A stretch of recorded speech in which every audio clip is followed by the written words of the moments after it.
welcome to Mad About Podcast. I'm Maddie Alexander-Grout, and this is the podcast where we get mad about money, mad about business, mad about life.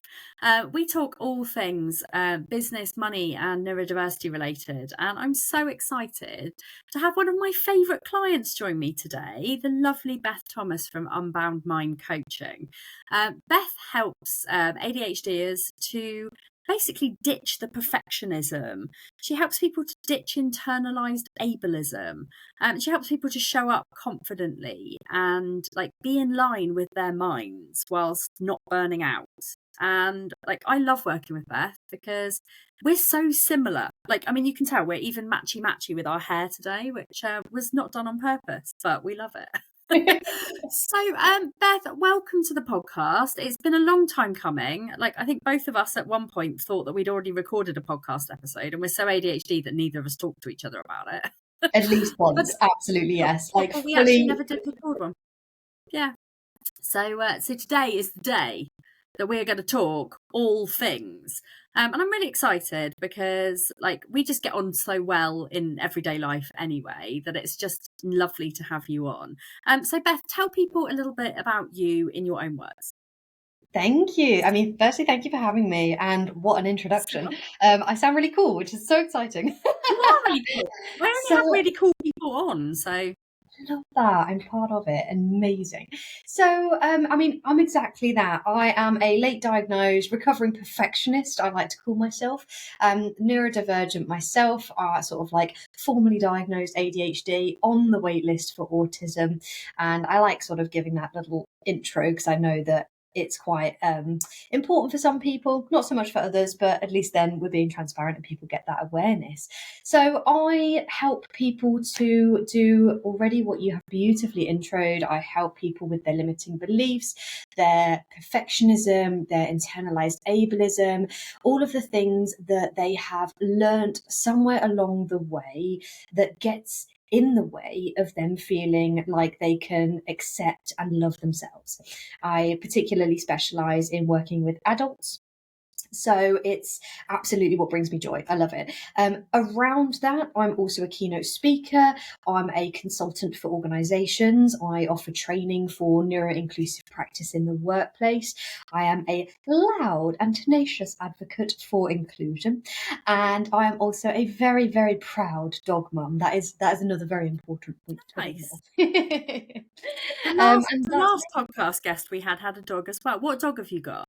I have a Doberman, which is really fun to see what people's reactions are, because I appreciate they're the ones that in the 90s people were don't get a Doberman because they're going to kill you, right?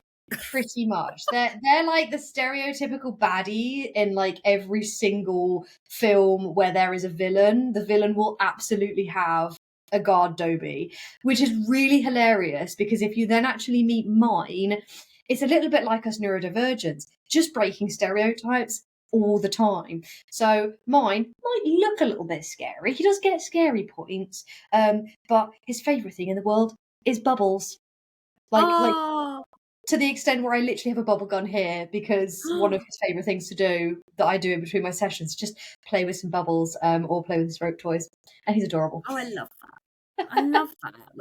I don't think any dogs are scary. I think it's how you treat them, how you bring them up, and how how kind you are. I think dogs are unkind to people when they have been unkind to themselves. Does that make sense?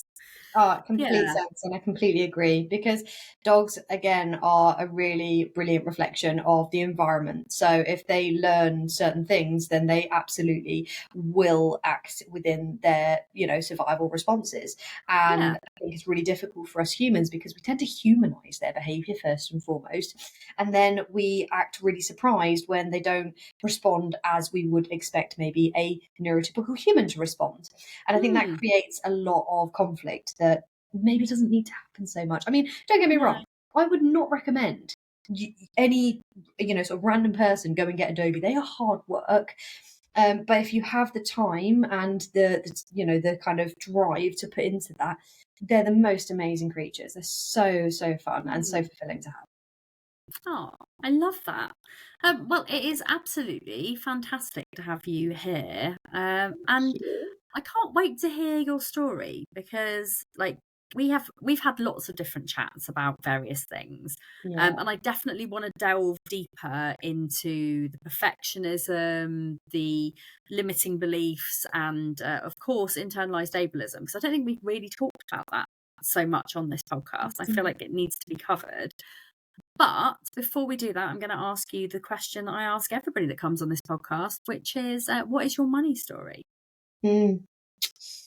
It's a really good question.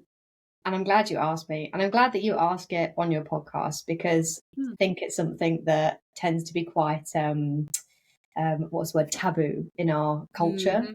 So Yeah. it's something that people find difficult to approach. So my money story has been a complex one throughout the years. Thankfully, not so Yeah. much these days, but very much started coming from a less advantaged, less privileged background, let's say. And growing up, I was in a very dysregulated, very neurodivergent household, but very much undiagnosed as well. And obviously, our awareness was very different back when I was growing up. I was also kind of penned as a bit of a gifted and talented student with these kind of enormous capabilities. So a lot of it was, figure it out yourself.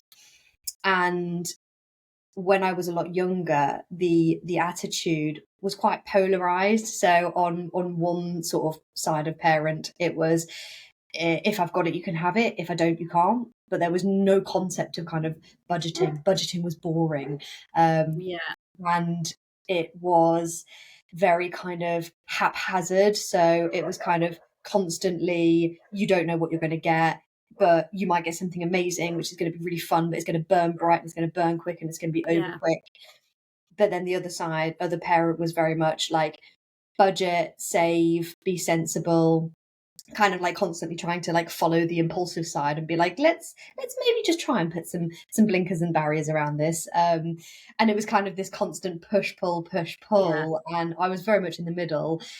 I never learned it. I just never learned about it, and I think it's not necessarily been investigated in detail, but I do feel like I'm slightly dyscalculic because I can get really overwhelmed, confused, and stressed by sort of like numbers and sequences and things like that. So kind of coupling that with the lack of awareness and the lack of education basically kind of created this big black hole for me that I just didn't get it. I just didn't get it.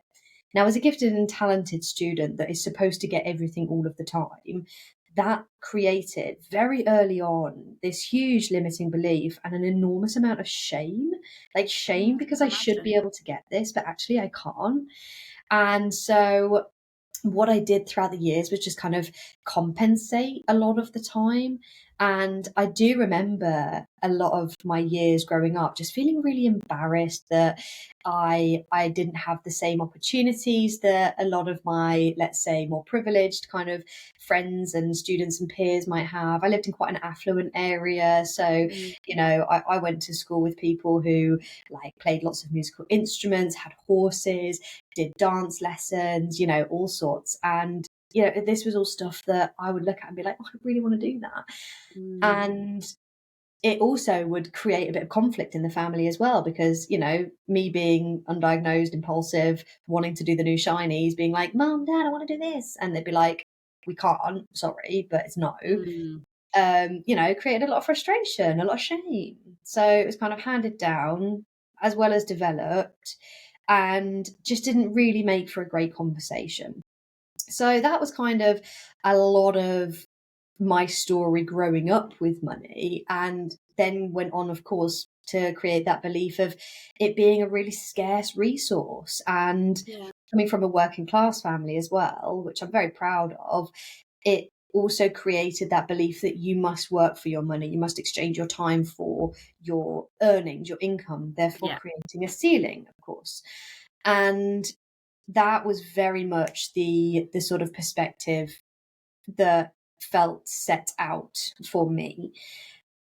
And then interestingly, there was one kind of, I suppose, turning point, and I'll never ever forget this. We always have those moments you never forget, right? I remember sitting in a GCSE sociology class, and my teacher, obviously not trying to be offensive at all, kind of just sat there and said, like, based on these statistics, these kinds of people are more likely to have these kinds of outcomes in life. And I remember looking at it and thinking, okay, well, that's me. But I don't want that outcome in life. I don't want that. That doesn't feel like me. And I remember sitting there thinking, I'm going to break that, like, going to be different. And of course, at the time, I didn't think, gosh, it was RSD getting set off at kind of taking that personally when actually it's just a bunch of statistics.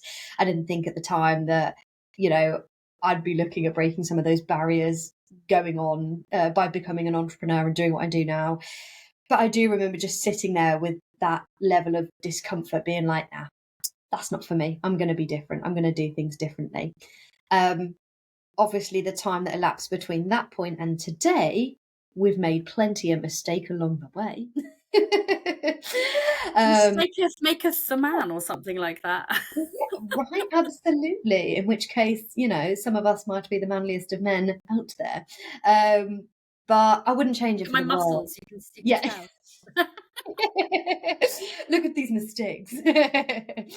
And it's just been one of the most phenomenal journeys, because I'd say probably in the last, it's going to be about 5 or 6 years now, I would say, it has been a major roller coaster of kind of exploring and unlearning a lot of the context that I've just shared. And it's been phenomenal. So I've had to get myself out of overdrafts and precarious financial situations, and I have gone through all sorts of experiences of working 2 jobs to be able to kind of afford the situations that I was in, spending money on very risky and impulsive things throughout the years to get to where I am now. But I think when we look at acceptance, and we can get to a point where we're on a journey towards loving ourselves and accepting ourselves, those experiences become a really invaluable, important part of creating who we are today. Absolutely. And I think you can't sort your limiting beliefs out until you start loving yourself. Like, I mean, I was having this conversation with somebody that I know really well when I was at Isle of Wight Festival. And they've just lost loads of weight and they look absolutely amazing, but they still don't love themselves. And it's like their limiting beliefs and their confidence are still there. And it's like, it's really hard, especially when you're neurodivergent. I mean, this person is quite luckily neurotypical, so I feel like they've got a bit of an edge. But when you're neurodivergent and something happens and it knocks your confidence and you don't feel like you're good enough and you get that imposter syndrome and you think, actually, like, I don't know if I'm doing the right thing.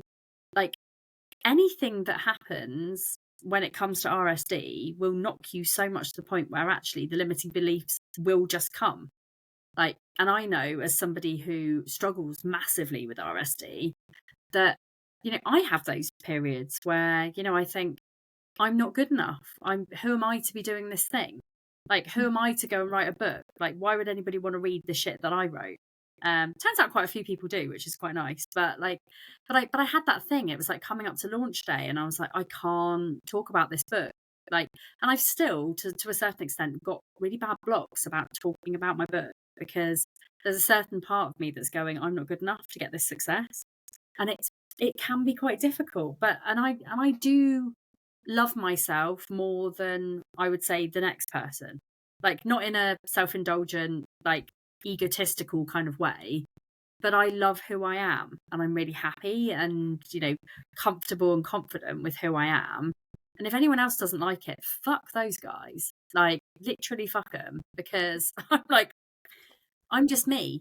It's like I kind of, every time I say I'm just me, I get like, I'm just Ken, like, in my head. But I'm like, I am just Maddie, and like, I'm doing Maddie things, and if people don't like it, fuck them. I absolutely love but it's hard to get to that perspective, and like, the people that you work with need to get there, right? So how do you help people to start loving themselves? Well, that's a really good question. I feel like we should ask my clients that. Yeah. Gosh, let me have a think. So I find it really interesting, because when I get asked these types of questions that are a little bit more kind of client centered around their experiences, I always feel like I have to give the caveat of, every single client is different. So when I am Absolutely. supporting anyone, the approach that I'm going to take obviously honors the ethical frameworks that I have been trained to work with, but Yeah. might need to flex within that to meet them where they need to be met, which gives me so much joy and excitement because Mm. every single person's journey then looks different, which is really exciting.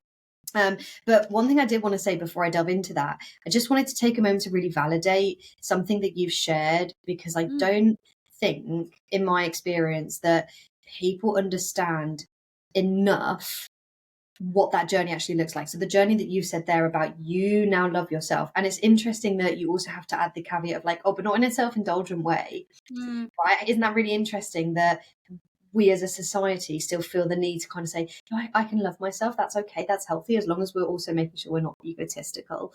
But Yes. kudos to you, like, well done, because when you have gone through adverse experiences, which if people have read your book, they will know you have, it's Quite a few. so, yeah, just a few. It's so hard to be able to say, do you know what? In the face of all that, I hear that, I see it, and I'm still going to have the audacity to love myself. Like, I'm still going to do that. Yeah. And I just really wanted to celebrate that with you, because for any readers Oh, out there who are looking at that as a journey and thinking, gosh, I could never love myself because X, Y, Z. And my story as well. And there's definitely been parts in my life where I've thought, gosh, I'm not worthy of that. mm. You absolutely are. And whatever part of you is getting you thinking that you're not, that is a limiting belief. Yeah, and do you know what? It's really interesting because I'm currently in the process of writing book two, which is I mean, I'm not going to go too much into it because it's going to be a slight surprise, but I have been talking about learning to love myself, and like I've actually got a question for you today. Ooh, Um, that's exciting. I know, yeah, this is a really interesting one, and it's something that you're probably not going to expect. But I would like you to be a guest author in my next book. Oh my gosh. This is a lifetime reaction, guys. I know. I'm just going to like, yes, that Some was a form of very excited. All of the stimming flappies. Come on. I'm actually um so glad. Oh wow, I literally no, manifested this. When I was walking back from your strategy day, I was literally like, I really want to be involved in the next book. Even if she just lets me like hang out with the launch, like help her deliver it, like I want to get there. And like, yeah, okay, whew, composure. I'm composed. You know, as somebody who, you know, I like to think is a big Maddie fan, I feel like, you know, and also I'm a big Beth fan as well, and I feel like you have some really good insights to add in. I would definitely like you to write some bits from my book. So yeah, it's very exciting because I feel like some of the things that, and you don't even realize how much you've helped me in my journey as well.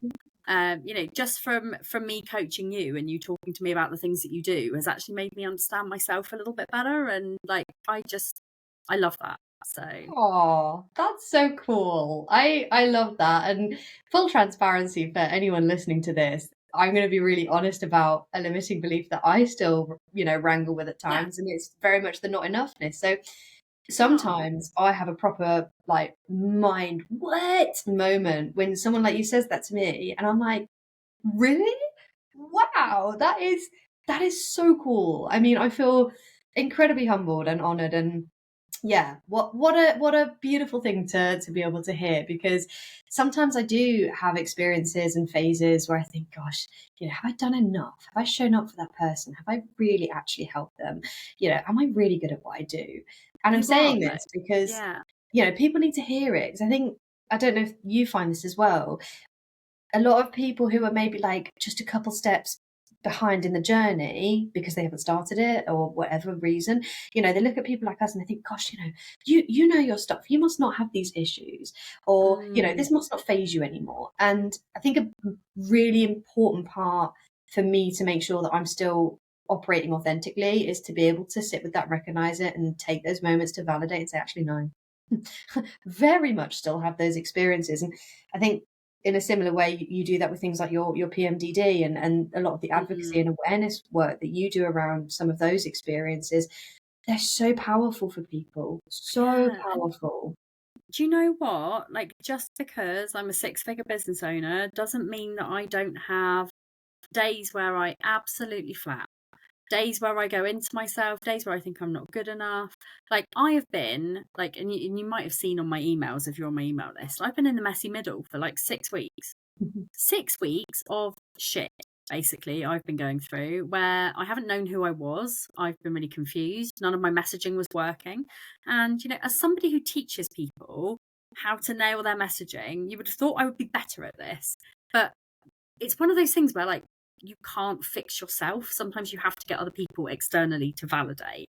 And I was just in this place where I was like, I can't see where I'm going. I can't see how to put it all together. There's a fucking noisy helicopter driving. Oh, can you hear that? Only slightly, but I think it's gone now. So noisy.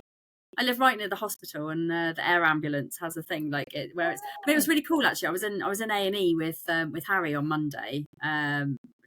Nothing dire. She got some gravel stuck in her knee after falling over. Ow. And in hindsight, I should have just put her in the bath and it would have been fine. But I didn't. I took her to A&E and it was 6.5 hours.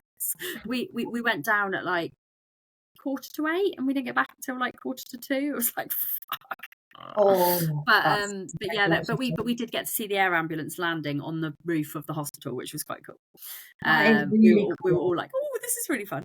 Anyway, distracted. Damn you, ADHD brain. But yeah, it's so I've been in the messy middle, and what it was, the penny drop moment for me was taking money off of my mad about, because I was like, actually, if I rename this podcast Mad About, I can talk about other things that are not money on it. If I call it Mad About, I can have Mad About Money, I can have Mad About Business, I can have Mad About Life. And then I was like, fuck, the app needs to be called Mad About. And then I was just like, everything now makes sense. But it took me 6 weeks and I needed a holiday. I think Isle of Wight really helped, because I came back from Isle of Wight and I was just like, oh, my brain has rested. And do you know what? There is absolutely 100% something to be said about, if you are feeling like you're so overwhelmed and you're really confused, you don't know who you are, fucking rest, because it really does work. But anyway, that's my little story. But yeah, my messy middle, like, nobody would have known from externally that for the last 6 weeks I've been crying my eyes out most days going, I don't want to do this, I'm going to go get a job. But I didn't, and we're all good. It's all fine. We're all grateful you didn't as well. Your entire audience is Absolutely. grateful. Do you know what though? I think that is quite a nice segue into things like ableism, because it sounds like some of the possible elements in that experience for you was very much that kind of almost pressure to perform, the pressure to know the answers, the expectation to be able to do it all yourself. And that actually, if you can't, or you need a bit of support to do that, then you're a failure for some reason, because somehow it's like this, I don't know, character flaw that you couldn't do it all. Yeah. And as a neurodivergent business owner, like, who constantly compares herself to people who are doing better than her, and I know I shouldn't. I stay in my own lane, and actually that is like, it was quite difficult sometimes when you think, why am I not there? Like, one of my biggest realizations over the last few weeks is that actually I'm really happy with where I am. Like, even if I didn't grow my income anymore, like, I'm earning way more than I need to have. I go to 3 festivals a year. I go on holiday once on my own. I go on holiday once with my family. And the only reason why we go to the Isle of Wight is not because we can't afford to go anywhere else. It's just because my dad lives there and I'm caring for him as well. So we kind of have to go there. And Isle of Wight's beautiful as well. I mean, it's lovely. It's a lovely place. It's really nice. And there's loads of cool things. And the kids fucking love it. So it's really nice. I have just bought a new house, which is a 4-bedroom house, which, I say just bought. Don't fucking ask me how my house situation is going, because every time anybody asks me, I'm like, because it's just not going well at the moment. We've been waiting to complete for like 7 weeks and it's just long. But I'm happy, my kids are, I don't want to put my kids in private school. fuck that for a laugh. Like, they're not academic, so I don't think putting them into private school would actually do anything for them. They're being supported by their current school. It's not the best school, but it's not also the worst. They've got good friends. We have, I've got a loving husband who is literally my carer, who does everything for me, and he's fucking amazing. I don't need to, and also he's just got a pay rise, and he earns quite decent money as well, which is like, yeah, he got a promotion. My husband just got a promotion to head kitchen gardener on his estate. So yeah, he got a whopping pay rise and a nice bonus, and we're like, brilliant. Like, I don't need to be anybody that I'm not. And this is the thing, like, I was thinking, like, I need to do this, I need to do this, I need to add, like, I need to be making 20 grand months. It's like, but 10 grand months are actually okay for me. I don't actually need to go anywhere. And having that realization of, I'm actually doing well, and why am I trying to push myself to the next level when actually I don't need to be there? Like, I'm not a materialistic person. Most of my clothes come from Vinted or Sainsbury's or Shein. Don't shoot me, but I fucking love Shein. I try and buy it on Vinted if I can, but I love Shein dresses. They're cheap and cheerful, and they're very bright and colourful and very me. I don't have massive amounts of shoes and bags and clothes. Like, I've just got a really nice life, like, where I'm happy. So money doesn't make you happy. It's a facilitator. It's a thing that if you've got enough of it, you can live comfortably. I'm about to be debt free for the first time again in like 5 years. And for people who have read my book, you'll know that my story is quite hilarious. I spent most of my 20s getting out of £40,000 worth of debt, spending most of my 30s talking about how I'd done that, helping people on TikTok, doing that whole thing, and then getting back into another £45,000 of debt when my business died. And have I done anything interesting in terms of ways of paying it off this time? I have not. I have just earned more money, and therefore I could pay more of it off each time. There was nothing that I did that was interesting. but yeah, anyway, that was a bit of a segue. But yes, that internalized ableism, where like, but it's also accepting that you are disabled, and that maybe you don't necessarily have the capacity as some of the people who are around you who do all of these things. I don't have a massive team. I do things on my own. I've got a very small but perfectly formed team who are fucking brilliant. But I don't need to be at that next level. So that's magic. And that's so powerful and really, really important as both a lesson and a takeaway for people. I think if more role models in their various different positions could be as transparent as yourself, I think people's expectations would look very different, and it would help to offset a little bit of that pressure and shame we tend to have on ourselves. And I think the acceptance piece that you've just said there is another really important point. And I think that links quite nicely back to, and it'll be really hilarious because neurodivergent people will be able to follow our conversation. Neurotypicals are going to be like, what? But to link back to the question you asked me, I segued and we didn't answer until now, how do I help people in the coaching space? Acceptance is a big part, because for whatever limiting belief someone's coming to me with, generally it's as a result of the stories that we tell ourselves because of the things that we've learned, as a result, more often than not, of internalized ableism. And like I said, it looks different for everyone, but a big part of it, quite unanimously, is that acceptance piece. Being able to accept that neurodivergency is a disability, being able to accept and embrace that disability is not a dirty word, being able to accept and embrace that difference does not mean deficit, being able to accept that having support in order for you to be able to thrive and feel fulfilled and meet your needs is not a bad thing. We're social creatures. So we are in a microcosm of, people supporting people. And I think we've gotten so lost in seeing that as a bad thing, when actually, you know, that's a really big part of human nature, I think, or at least in my experience.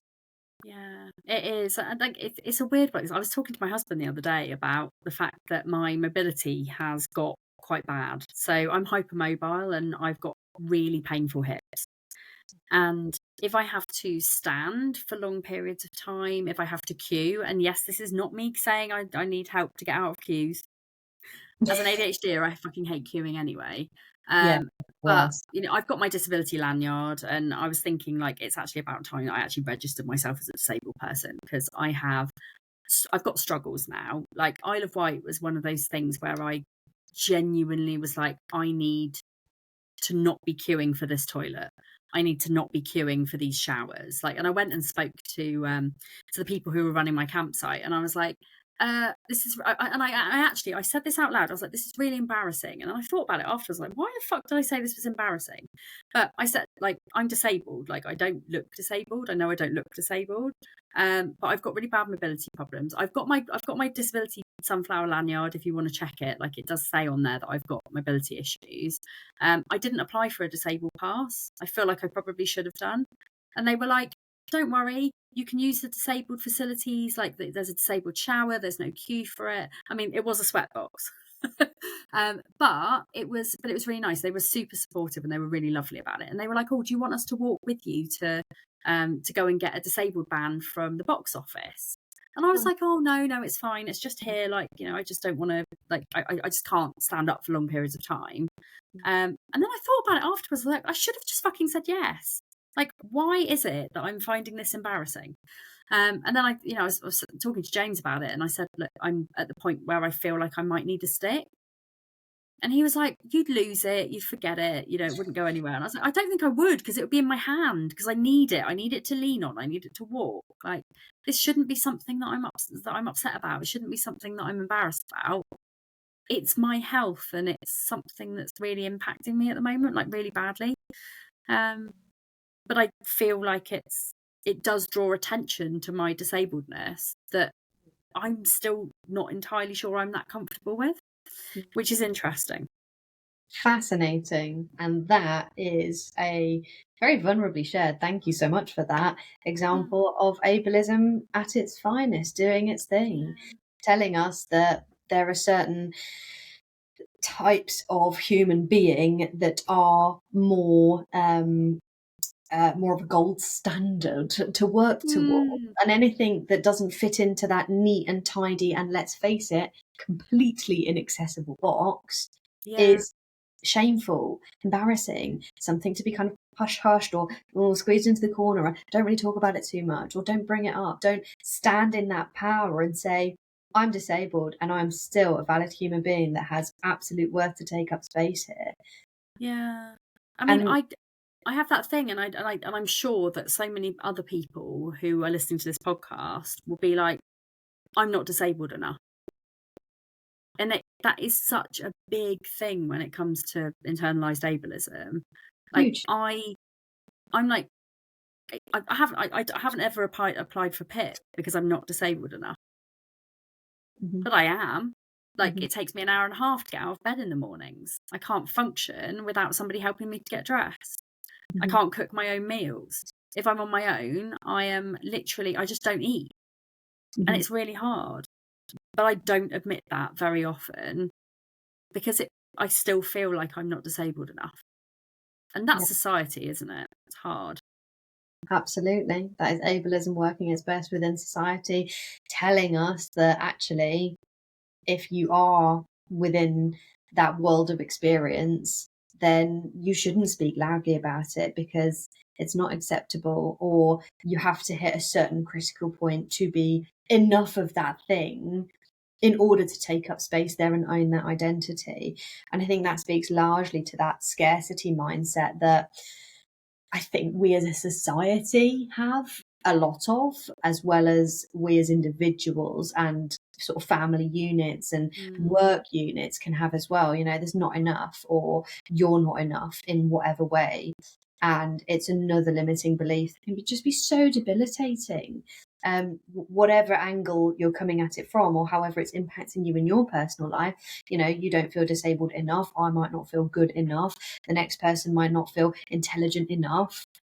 All of that enoughness is absolutely coming from that place of scarcity. And it's insidious. It erodes, I think, as well. And I think the thing I tend to see with the people that I work mostly with is that it's got such a quiet way of working. It doesn't come smashing through the door one day and then you're all of a sudden like, oh, okay, that's there.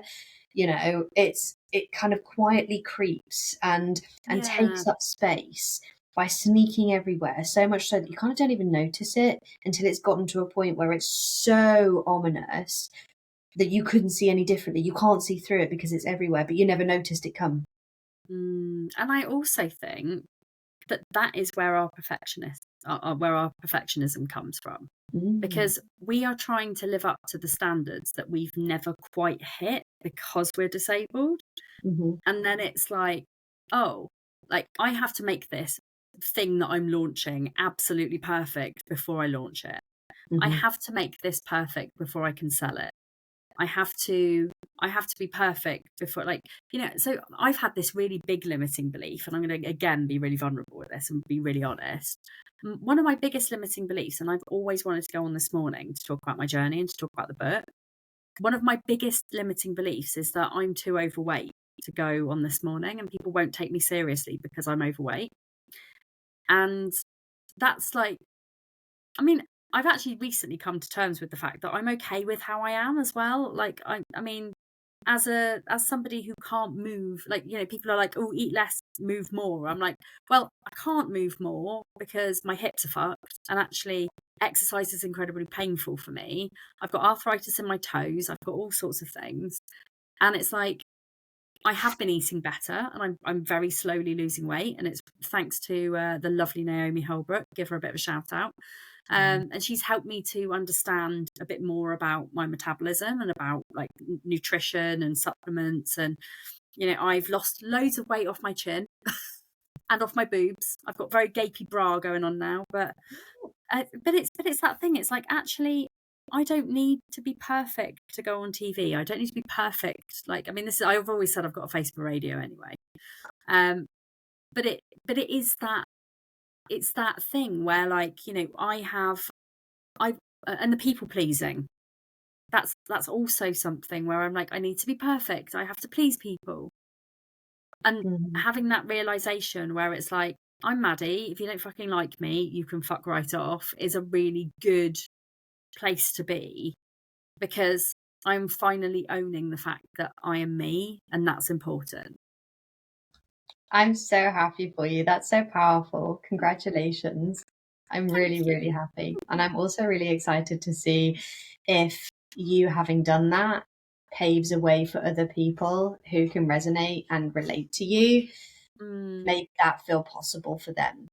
Because I think that's another thing that we are so conditioned in our worlds of work, is that whole kind of, you must be a certain way, or have a certain approach, look a certain thing, to be able to kind of fit that mold, to be then accepted, to then be considered as a role model.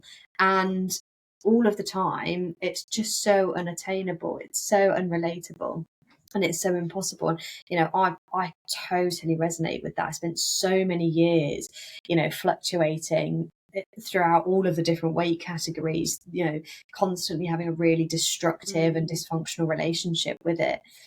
And actually, fun fact, I'm a qualified personal trainer, hilariously. That was another side quest at one point. We could talk about that in another episode.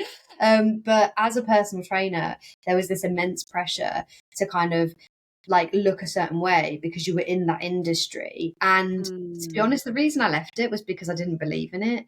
I kind of fell into training accidentally, and I loved the classes, but I loved where I was because it was a gym that didn't have the flashiness and the pressure and the discomfort that came with that. It was kind of, your local place that everyone went to. I think the average age was about 45 to 50, and you know, it was a community where people felt like they could breathe and actually Yeah. maybe have some fun there. And there was one thing that I would notice time and again when I was, you know, pulling shifts there, and it was that it actually didn't matter what shape you walked into that gym with. You, along with everyone else there, could resonate with that pressure to, you know, kind of show up in a certain way or Mm. not be as proud of your body if it didn't look in a certain format. And it didn't matter what shape you had. So what does that say about our society? That even people that kind of come in looking Yeah. super chiseled can also have those experiences of imposter syndrome and discomfort within Mm. their own bodies. So I'd share that openly with people to kind of start, Yeah. you know, dismantling a little bit of that and say, you know, that's where we're at. But on the other hand, it doesn't matter how many times someone says that to your face. It's a lot of internal work that you have to be prepared to do in order to get to where you are now, for instance, and saying, do you know what? I do love myself and I can take up space here as I am. Yeah, I had Rhiannon Cooper on the podcast a few weeks ago, Oh, I love her. All and of her stuff. she's absolutely amazing. She's a Yes. personal trainer. She is not a stick insect, and she gets beaten up on TikTok all the time. And I'm like, fuck off. She is doing something, and it's amazing. And she's so good because she totally gets how neurodivergent people need to work out. Mm. And some of her tips that she gave me on the podcast have literally changed everything and the way that I actually exercise. I wasn't doing very much at all. Like, I'm now back to doing my 7-minute kitchen dances. Oh, Yes, it's 7. Yeah, I yes. know, and they're so much fun. I just put on my tunes, I Mm. blast them out, and like it depends what mood I'm in, what I'll listen to. Sometimes I'll just listen to like mega heavy like Deftones or Corn or something like that, and I'll be like, Love yes. Or I'll listen to like pop punk, or I'll listen to like happy house, like kind of like it. funky house sort of stuff, or like drum and bass. So, like, it just depends what I'm listening to. I But love it for you. she's really inspired me to do something. And Mm. that's the thing. Like, it's about kind of not what you look like. It's about how, and the way she does it is like it's working to your energy levels as well. And if you've got naff all energy, it's about doing what you can do.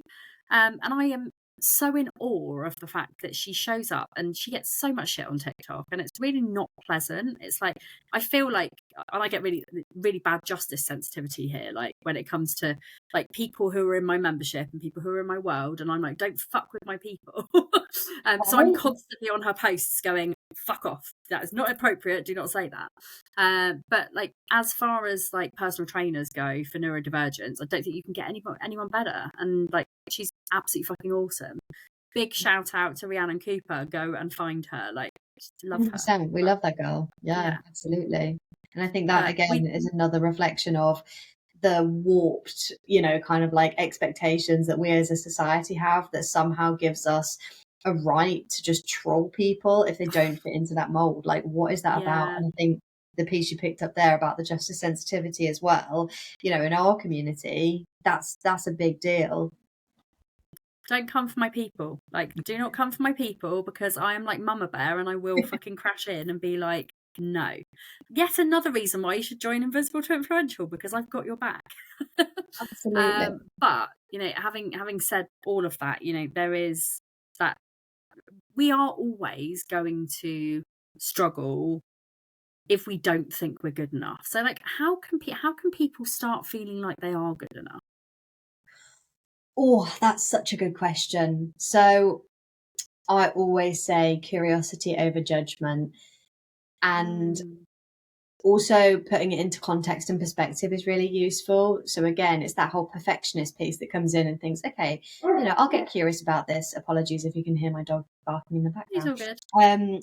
You know, I'll get curious about this. Okay, why am I not fixed yet? I've done this once, I should be better. All right. So being able to also frame that, hey, look, guys, if you've spent however many decades not feeling enough, it's probably going to take, you know, a bit of time to unlearn that. So Yeah. heavy, extra big doses of grace and compassion. And what I mean by that is being darn kind to yourself, using Mm, acceptance, being kind and loving to yourself, checking in with yourself.